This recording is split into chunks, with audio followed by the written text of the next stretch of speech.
Bonjour et bienvenue dans cette suite dédiée à la BI Microsoft. Voilà, j'attaque ici le troisième module qui va vous permettre ici de pouvoir construire, je vous rappelle, ce tableau de bord directement donc à partir d'une source qu'on a déjà importée la fois passée, on l'a vu dans les tableaux de bord. Donc on a déjà créé pas mal de mesures, pas mal d'indicateurs. Donc on va aller voir maintenant comment créer tout le reste directement. Alors, donc c'est parti.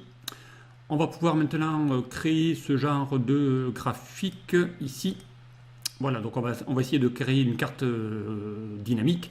Donc ça c'est l'avantage des outils BI de chez Microsoft, c'est que vous allez pouvoir ici créer des cartes dynamiques. Donc ici on va créer une carte, peut-être pas chloroplet, carte forme non plus parce que j'ai pas les régions, mais une carte, voilà, une carte. Typiquement, hop, on va la glisser ici. Donc, je voudrais ici faire apparaître mes villes. Donc ici, on va déjà cliquer sur le bon. Voilà, ville. On va rajouter ici les emplacements. Donc là, étant donné que j'ai que des villes de ma région France, donc il va vous les détecter automatiquement.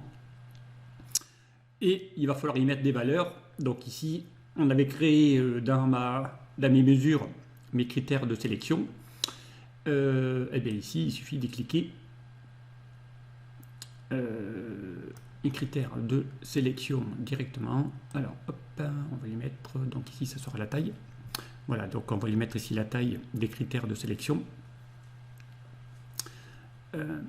Critères à sélectionner. Donc ici, pour Bordeaux, il y a 86 902.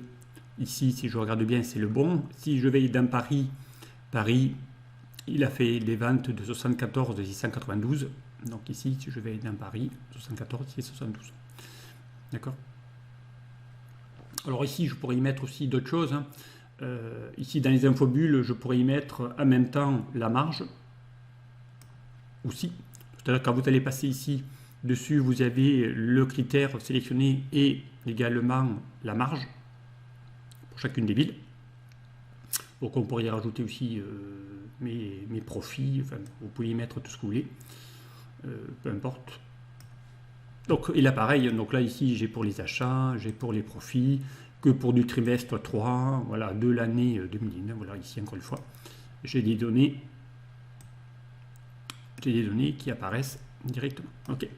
Allez, voilà déjà ici pour ce type d'indicateur, très facile à réaliser avec une carte Bing, vous allez voir, tout est dynamique. Donc je peux zoomer d'ailleurs ici pour aller voir que Paris, plus je zoome, plus j'ai les infos, donc voilà, j'ai les secteurs.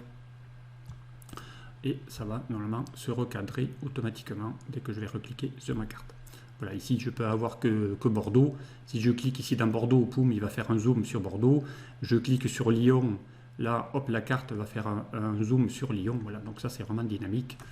C'est assez pratique. C'est les avantages des outils de la BI Microsoft. Allez, donc on continue.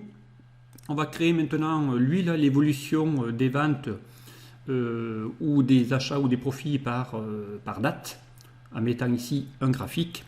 Alors, on revient sur notre tableau de bord. Donc, on y va. On va créer ici un graphique de zones empilées.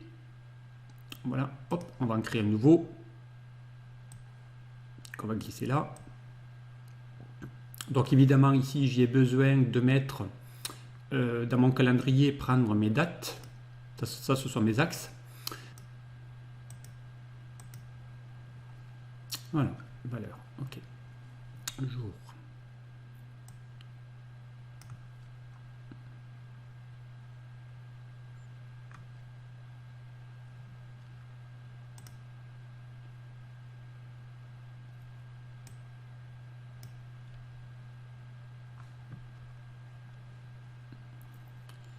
Allez, on prend tout. On va voir tous les jours des infos cumulées sur toutes les années, sur tout le monde. Donc on va enlever les trimestres, comme ça on va avoir toutes les données en question sur les 2 années directement.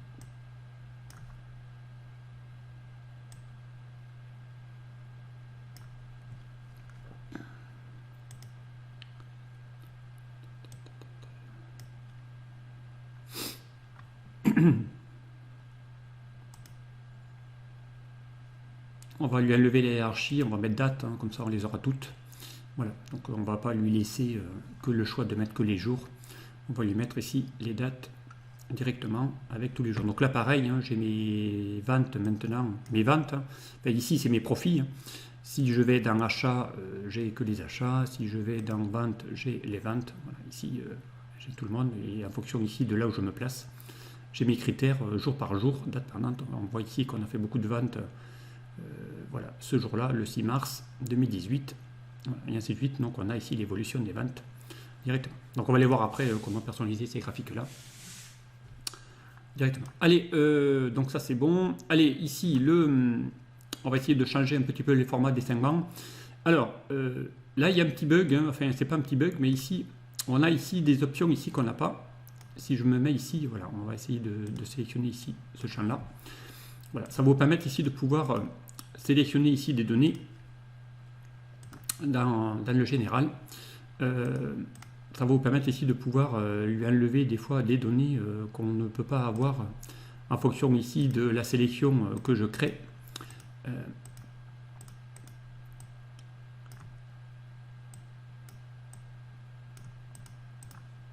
Hop. Donc ici on lui a mis les dates directement.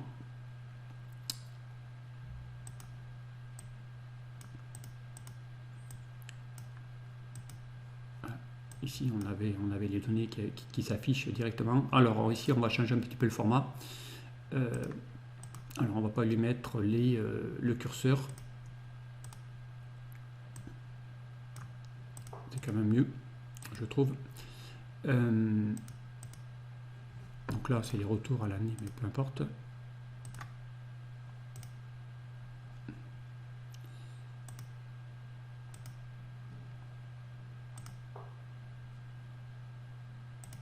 Ok, donc le fait ici d'aller lui désactiver, et ça aussi c'est des petites choses que j'ai remarquées qui n'étaient pas évidentes dans la BI.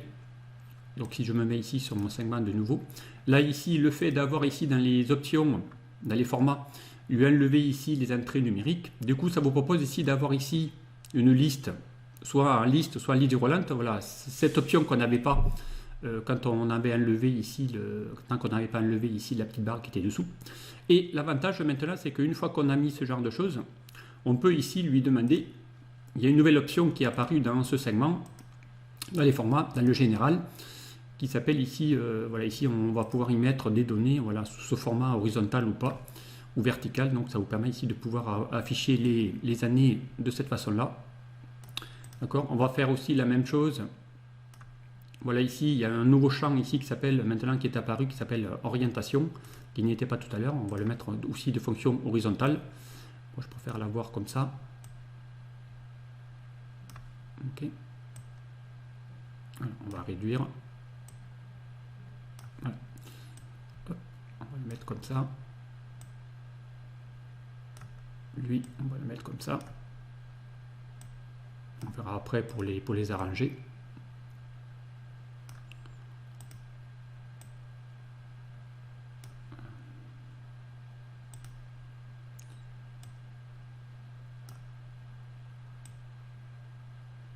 Allez, comme ça maintenant, je peux cliquer sur 2019 pour le sélectionner, et ainsi de suite, que 2018, et ainsi de suite, et ainsi de suite. Donc c'est quand même assez pratique, voilà, sur T1, sur T2, sur T3.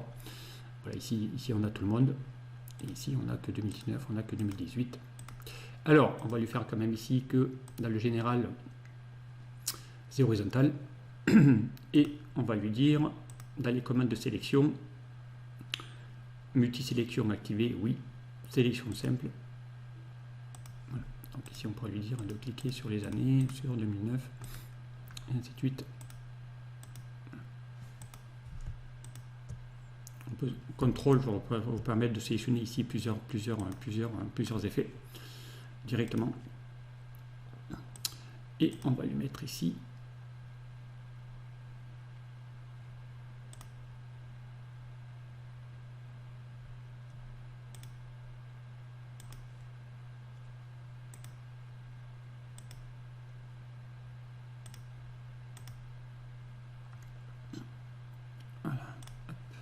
prendre le bouton réactif 2019-2018.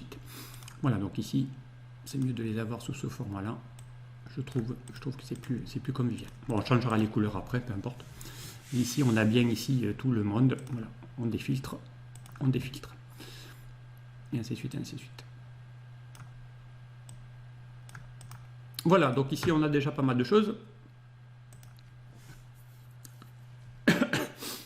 qu'on a déjà créées dans ce tableau de bord. On va maintenant essayer de l'améliorer, de rajouter encore des petits indicateurs supplémentaires. Notamment ici, et ça arrive assez régulièrement, qu'on vous demande ici d'avoir du cumulé. Si on veut par exemple comparer l'année N avec l'année N-1, on va devoir ici créer des indicateurs qui permet ici, en fonction du critère qu'on aura sélectionné, évidemment, ici, à avoir ici le cumulé par vente, par achat, par profit, et le comparer avec l'année N-1, pour voir ici si par rapport à l'année N et l'année N-1, on a des choses différentes ou pas, si on est au-dessus ou en dessous de l'année en question. Donc ça peut être intéressant de pouvoir calculer ici cette performance qui va se cumuler mois par mois, et en comparant l'année en cours avec l'année N-1. Donc ça c'est assez intéressant de savoir calculer ce genre d'indicateur. Alors on y va, c'est parti. Alors il va me falloir ici créer donc une nouvelle mesure.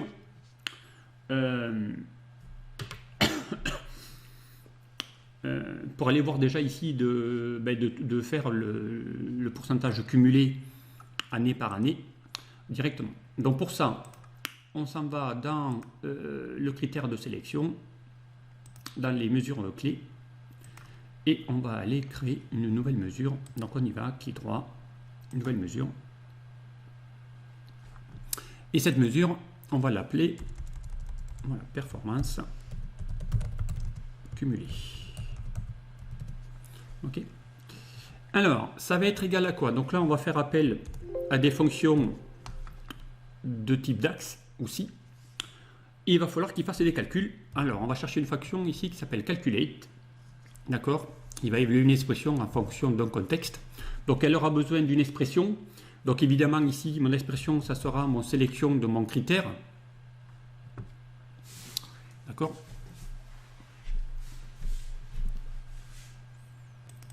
C'est la sélection de mon critère. Alors ici, il n'y a pas besoin de laisser la table. Vous pouvez lui dire d'aller chercher directement sélection critère. Ça évitera de faire plein de choses. Et ensuite, il va falloir lui dire, on va faire un petit retour à la ligne en faisant CTRL, entrée.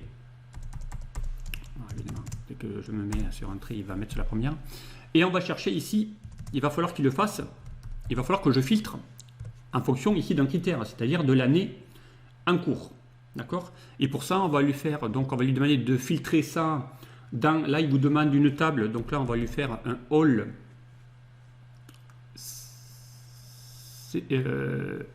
selected.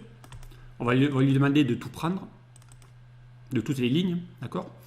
De ma table, ici il vous demande la table, c'est ma table calendrier qu'on a créée tout à l'heure, d'accord?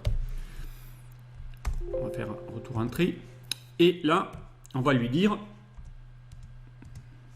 en fonction de ce filtre, d'aller le prendre uniquement dans ma table calendrier, uniquement le champ date, d'accord, uniquement sur la date. Et ça, il faut que ça soit inférieur ou égal. On va lui demander de restreindre la donnée, de faire du cumulé par rapport à mon maximum. Mon maximum de quoi? Eh bien, toujours pareil, de mon calendrier date. Comme ça, il va à chaque fois rester en dessous, mais il va faire le cumul de mon calendrier. Alors, évidemment, il ne va pas me l'afficher si je ne tape pas le bon de ma date de mon calendrier. Et je ferme ma parenthèse de mon max. Je ferme ma parenthèse de mon filter. D'accord? Et je ferme mon parenthèse de mon calculate. Alors je vais regarder si j'ai pas oublié non, la syntaxe a l'air d'être bonne. Alors on va taper max en majuscule, ça sent mieux. Voilà, ici il y a le max qui ferme la parenthèse, mon filter qui ferme cette parenthèse là, et mon calculate qui ferme la parenthèse. C'est ma troisième parenthèse. Voilà, donc ici maintenant j'ai mon nouvelle mesure de ma performance cumulée qui va s'afficher. On va essayer de bouger un petit peu ça pour voir vraiment que c'est bien. Alors on va aller voir ce que ça donne. Hop, on va revenir ici sur mon tableau.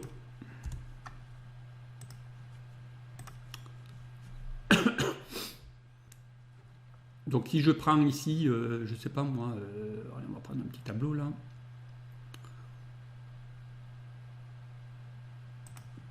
Voilà, on va lui mettre ici dans mon calendrier les, je sais pas moi, on va mettre les mois.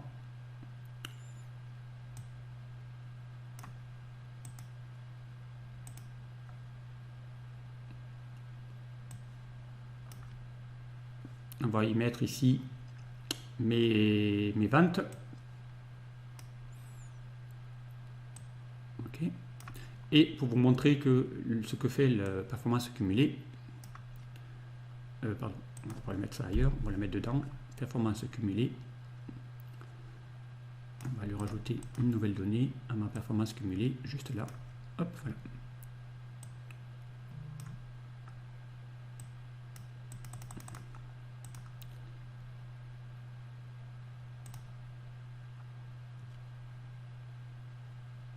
Voilà, donc ici, il vous met ici à chaque fois la performance cumulée de chacun de mes ventes. D'accord. On pourrait les faire ici par plutôt de les mettre par année, ça va pas être terrible. On va mettre ça plutôt par date, comme ça. Voilà. On va les mettre tout. On va les garder, je sais pas moi, tiens, on va faire ça par jour et par mois. Voilà, tous les jours. On va les mettre ici, les pourcentages cumulés. Alors on va les faire uniquement tiens, sur les dates, ça sera plus simple, comme ça.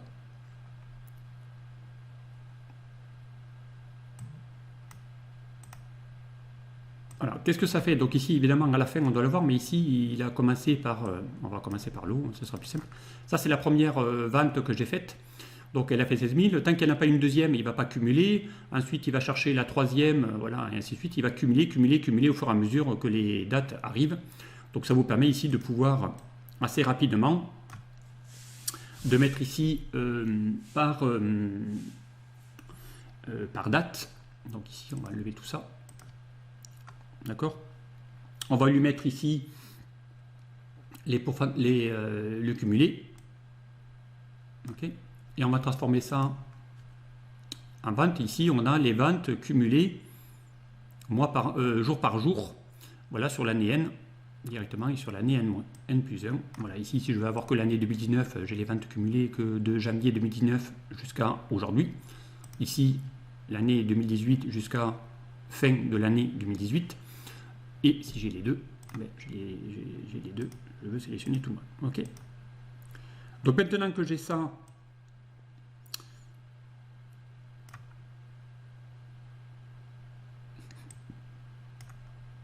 il va falloir que je fasse aussi le même calcul sur l'année en cours. D'accord, mais de l'année N-1. Donc pour ça, il me faut maintenant l'année N-1. Si je veux faire l'année N comparée avec l'année N-1, il va falloir que je crée une nouvelle mesure ici qui va calculer l'année N-1. Faire le total des critères par rapport à l'année N-1. Donc on va créer une nouvelle mesure. De nouveau. Pardon. Et on y va. Alors pour ça, on va l'appeler, on l'avait appelé tout à l'heure en performance cumulée. Donc on va l'appeler ici sélection, parce qu'il va falloir qu'on le fasse aussi sur le critère, sélection critère last years, N-1, last year, souvent je l'appelle comme ça, c'est plus facile. Donc on va chercher une fonction qui s'appelle, qu'on a vu tout à l'heure, qui va évaluer une expression, calculate. Calculate de quoi? Eh bien, il va falloir qu'on le fasse sur ma fameuse sélection critère là. D'accord, uniquement sur les critères qu'on va sélectionner en fonction de la table. D'accord, pareil, on peut lui enlever le critère ici. Et on va lui dire de rester. Alors là, vous avez une superbe fonction intéressante qui s'appelle same period last year, c'est-à-dire par rapport à la période actuelle moins l'année n-1, donc last year's same period last year, elle est super intéressante celle-là. Par rapport à quoi? Eh bien en mon champ date.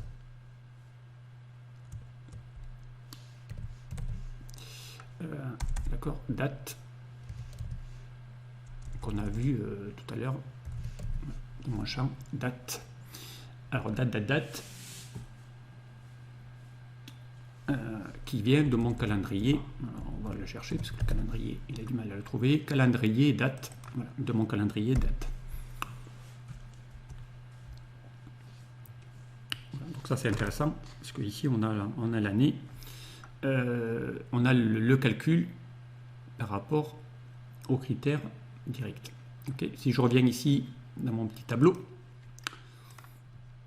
si je montre ici cette sélection, ici on va y mettre une petite mesure toute simple, on va y mettre une petite carte. Alors pas là, mais ici. Voilà, une petite carte.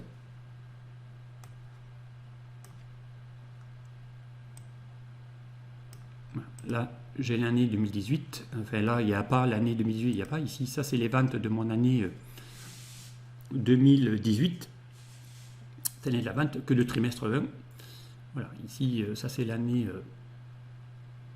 les ventes que j'ai réalisées sur l'année 2018 uniquement. Évidemment, si je clique sur 2018, il va vous mettre ici qui voit vide, parce qu'il n'y a pas d'année encore avant. Donc, mais ici, j'ai mes cumuls.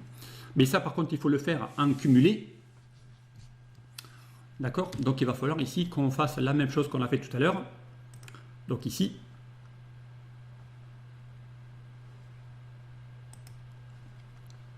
prendre cette fonction-là. Donc, ici, on va faire un petit CTRL A. CTRL C et on va créer une nouvelle mesure.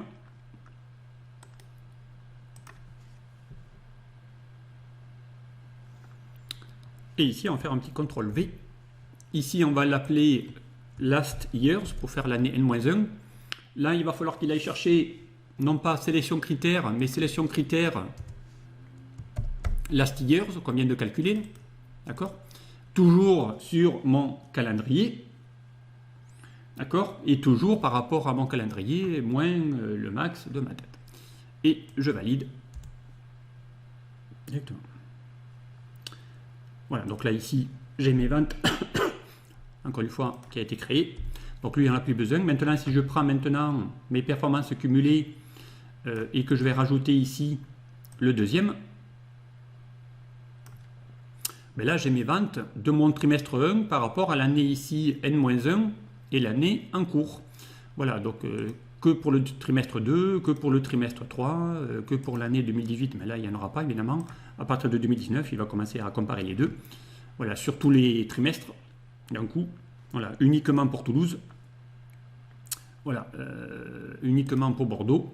Voilà, on a ici vraiment toutes les infos, avec ici la différence cumulée. Voilà, ça c'est des choses qui sont vraiment intéressantes à calculer dans un tableau de bord pour aller voir ici du cumulé et de comparer l'année N avec l'année N-1. Alors, maintenant, bien, on va continuer. On va essayer de finaliser un petit peu ce tableau de bord. Allez, ici, on va aller faire ce graphique-là. On va afficher ici le top 10 de mes ventes par client. Alors, c'est parti. Donc ici, pour afficher le top 10 de mes clients, eh bien, on revient sur notre tableau de bord. Donc ici, on a besoin de quoi? On a besoin de créer... on va prendre ici un graphique à barre empilée. Alors, on va essayer de créer ici. Alors, j'ai besoin de mes clients, d'accord? Donc là, on va aller voir ici comment créer ça rapidement, vous allez voir. Alors, j'ai besoin de mes clients. Alors, mes clients, on va chercher ça dans la table des clients. OK, le nom des clients qu'on va déposer. Et ensuite, il me faut mon critère sélectionné dans la mesure, dans mes mesures des critères sélectionnés. et je vais mettre en valeur. Voilà. Donc là on est sur l'année 2019, c'est normal qu'il me met ici qu'on va lui faire sur les années complètes. Voilà. Ok. Ici je les ai pour les achats, pour les ventes et tout ça. Okay. Et pour toutes les villes, parce qu'il n'y avait que pour la ville de Nice. Voilà, moi je veux pour tout le monde. Voilà. Si ce n'est qu'ici, on a ici plein de clients. D'accord? Alors, sincèrement, il est très souvent aussi utile de n'afficher que les top 5. Par exemple, ici, il n'y a pas besoin d'afficher X données. On pourrait lui afficher que le top 5, les 5 premiers, le top 10, le top 10, hein, top 5, top 10, peu importe, de mes données. Donc ici, alors vous avez deux possibilités de le faire. Soit vous passez par cette nouvelle colonne qui est arrivée sur les récentes versions de Power BI Desktop, qui vous permet ici de pouvoir filtrer les données directement ici, concernant ici les données. Donc pour ça, ben vous allez pouvoir ici développer ici l'outil, d'accord, et lui demander ici d'aller lui sélectionner dans les outils les modes de filtrage. Donc ici il va vous demander pour les N premiers et on va lui dire ici de n'afficher que le top 5 par défaut, ok, directement ici les données, d'accord. Et ici on va lui afficher si on ne lui fait pas appliquer le filtre, il ne va pas le faire. Voilà, on lui applique le filtre et là maintenant il va afficher à chaque fois que les 5 clients top 5, top 5, voilà, de mes clients. Hop, et ici ça vous permet ici de pouvoir l'avoir donc aussi bien par ville, hein. Donc là maintenant j'ai mon client top 5 par ville, voilà, par tout le monde, par année, en 2018. Voilà, qu'est-ce que j'avais en 2018, qu'est-ce que j'avais en 2019 pour Lille, pour tout le monde. Voilà, je les ai pour le trimestre 2, pour le trimestre 3. Évidemment, ici les clients changent au fur et à mesure des trimestres, c'est jamais les mêmes. Voilà, mais ici on a vraiment toutes les infos.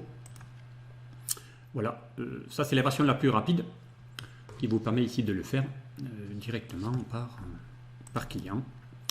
Et ça, c'est souvent assez utile à faire directement. Alors, sinon, il y a une autre possibilité, c'est de créer une mesure qui va vous permettre ici de n'afficher qu'à chaque fois le top 5 d'un champ particulier. Ça peut être tout ce que vous voulez. Alors, dans ce cas-là, on va créer ça via une mesure. Donc là, c'est un peu plus complexe, mais on va essayer de faire ça. Donc, on va créer dans les mesures clés une nouvelle mesure, de nouveau. Et on va insérer pardon, une nouvelle mesure. Alors ici, on va l'appeler, je ne sais pas, top 5, allez, top 5 clients. Ok, et on va essayer ici de créer une mesure qui permet de créer tout ça. Alors, on va avoir besoin d'une variable. On va déclarer une variable var. Allez voir.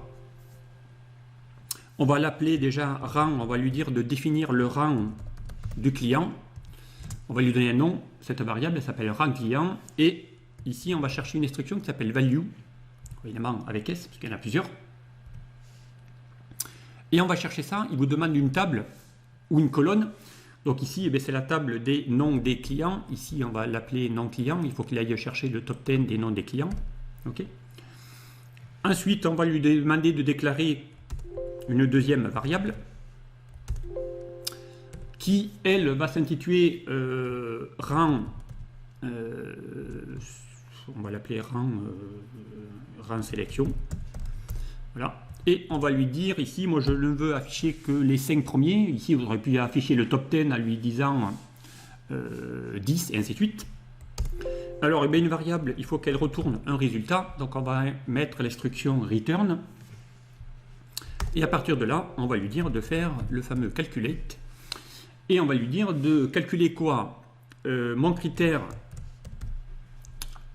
sélection, d'accord, qu'on a vu tout à l'heure, d'accord.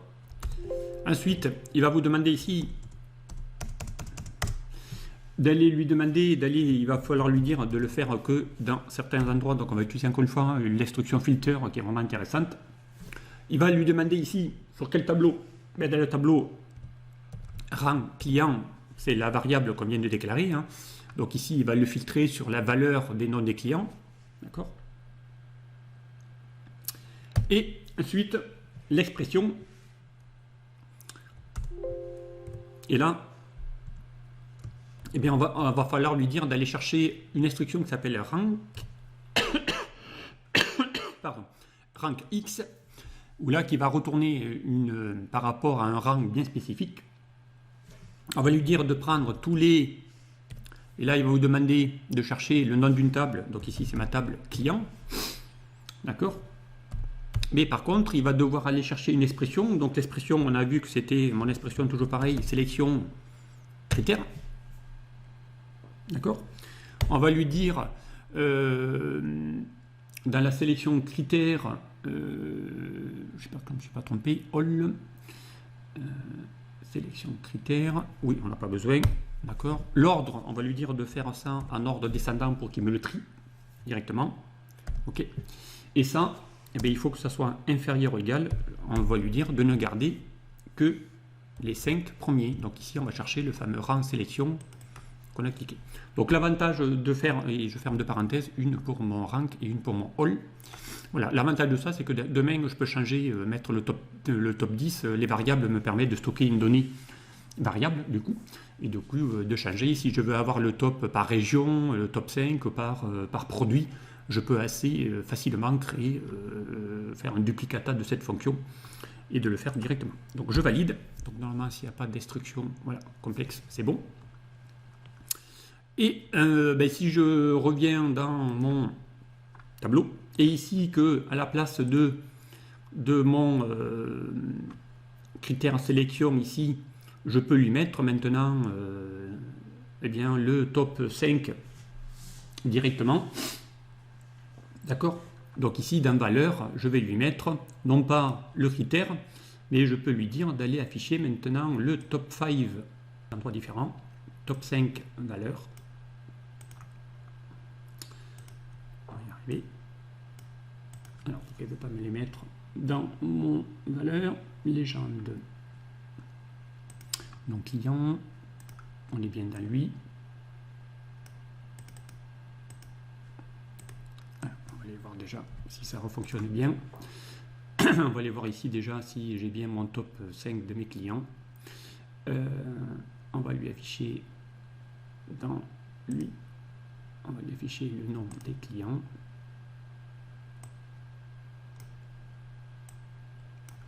Et ici, le top 5 des valeurs. Alors, pourquoi il ne veut pas y afficher le top 5 des valeurs? Une bonne question. Alors, est-ce que déjà le top 5 des valeurs, est-ce qu'il affiche? On va mettre ça sous format tableau. On va lui mettre ici nom des clients. Et on va lui afficher le top 5 à côté. Est-ce qu'il affiche? Non, il n'affiche pas. Est-ce que je me suis trompé? Oui, c'est normal qu'il ne peut pas l'afficher puisqu'il voit du texte. Alors, je me suis trompé dans ma mesure. On va aller voir si je me suis trompé dans ma mesure. Alors, top 5 clients. Alors, je pense que normalement, je me suis pas trompé ici. Rang client, value. On va bien chercher les valeurs de la table client, des noms des clients. On veut afficher le top 5. Calculate. On va bien faire le critère. Oui, pardon. C'est pas lui qu'il faut que j'aille chercher. C'est la sélection critère. Voilà, sélection critère. Le rang X, donc attention, c'est pas effectivement le critère sélectionné, mais c'est la sélection de critères qu'il faut que j'aille vérifier. Du coup, il faut que je le mette aussi sélection critères. Est-ce que c'est bien ça? On va les vérifier.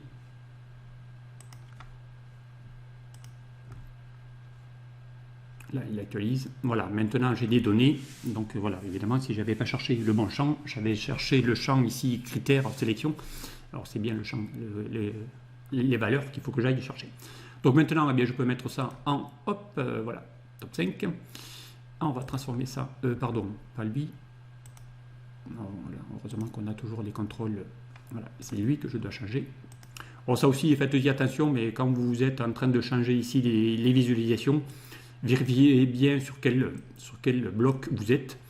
Parce que là, des fois, on n'est pas sur le bon, il va vous faire la modif. Donc là, maintenant, j'ai bien que les top 5, pareil, par Toulouse, Bordeaux, voilà. C'est exactement la même chose. Bon, évidemment, c'est un peu plus long à faire. Pourquoi c'est un peu plus long? Parce que derrière, ben, on a besoin d'une mesure supplémentaire. Donc ici, on aura pu faire maintenant un duplicata de ça, faire le top 5 des produits, ainsi de suite. Et voilà, on pourrait ici faire plein de petits indicateurs assez simples grâce à cette mesure. Voilà, ou alors de passer par les filtres qu'on a vus ici, peu importe. Okay. Voilà ici, donc on a maintenant nos indicateurs complets. Donc là, on est allé vraiment jusqu'au bout, en voyant ici quelques exemples de calcul de mesures clés et quelques fonctions d'axe qui sont quand même assez intéressantes. Ce sont toujours les mêmes qui reviennent régulièrement. Sum, SumX, division, divide, calculate, qui permet de calculer des données directement. Voilà, donc ici, vraiment des choses assez communes et assez basiques. Donc on peut ici y est déjà de genre avec ici des filtres, comment créer des tables de critères, de sélection. Voilà, donc tout ça, c'est des choses qu'on va pouvoir faire assez rapidement. Alors, on va juste s'arrêter en mettant juste un titre à mon tableau de bord. Donc là, dans accueil, on va insérer une zone de texte. D'accord. Et ici, on va l'appeler tableau de bord des ventes. Voilà.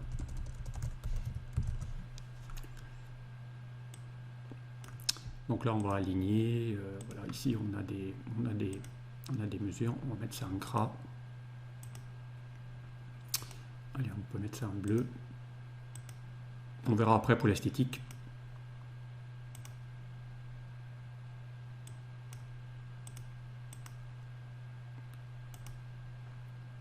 Allez, on va chercher une police un peu plus grasse. Voilà, hop, allez.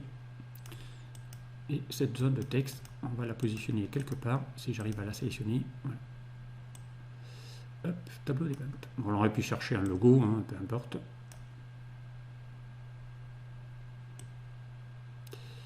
Allez, si je vais mettre un titre et un petit logo ici. Alors, on y va pour les petits logos. On pourrait insérer un petit logo. Donc, c'est une image, tout simplement, dans l'onglet accueil. Allez, je vais chercher des images. Tiens, je vais insérer mes logos en moi. Ouais, mon logo en moi. Hop, c'est le mien, peu importe. Donc, pareil, ça devient une image que vous pouvez retailler, positionner assez rapidement dans votre tableau de bord. Voilà, peu importe. Et ici, hop, voilà, tableau des ventes.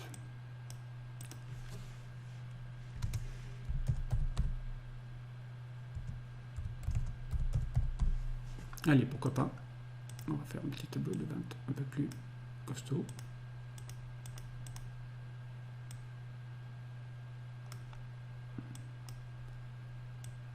Ok. Allez, donc là maintenant, si on a un tableau de vente qui commence déjà à être intéressant, on va sauvegarder pour éviter de perdre tout ce qu'on vient de faire. Donc ici, on peut fermer évidemment avec les fenêtres. Voilà, avec un truc quand même qui commence à être dynamique, hein, là ici sur l'année 2019, sur le T1, T2, T3, sur tous les trimestres, voilà, on a les pourcentages cumulés, ville par ville, client par client. Tiens, ici je vais avoir que pour ce client-là. Donc ici on a les ventes de ce client qu'il a fait sur ces 4 villes. Voilà, avec ici la variance par rapport à l'année dernière, par rapport à mes dates, sur celui-ci, sur uniquement Bordeaux. Voilà, enfin vraiment intéressant. On va pouvoir ici filtrer des choses dynamiques directement sur les données de mon tableau. Ok, allez, il ne restera plus qu'à faire, et ça on le fera je pense dans un prochain tuto, ou le dernier, que c'est pas le plus simple à faire. C'est essayer de créer ici ces mini courbes qui permettent d'avoir une petite tendance Donc ici, on va créer une petite mesure qui va permettre ici d'avoir la tendance uniquement des ventes, la tendance des profits et des marges, ici par exemple. Okay, donc on va aller voir ici comment on va faire ça, mais on va faire ça sur le prochain tuto. Et après, on gardera aussi le dernier pour la partie esthétique, à savoir comment on va personnaliser notre tableau de bord en mettant des codes couleurs, en personnalisant les graphiques, les intitulés, tout ça. On va aller un petit peu apprendre à formater tout ça directement avec les intitulés. Ok. Allez, donc je m'en arrête là pour l'instant. Donc ici, c'est la situation à la fin de la vidéo numéro 3.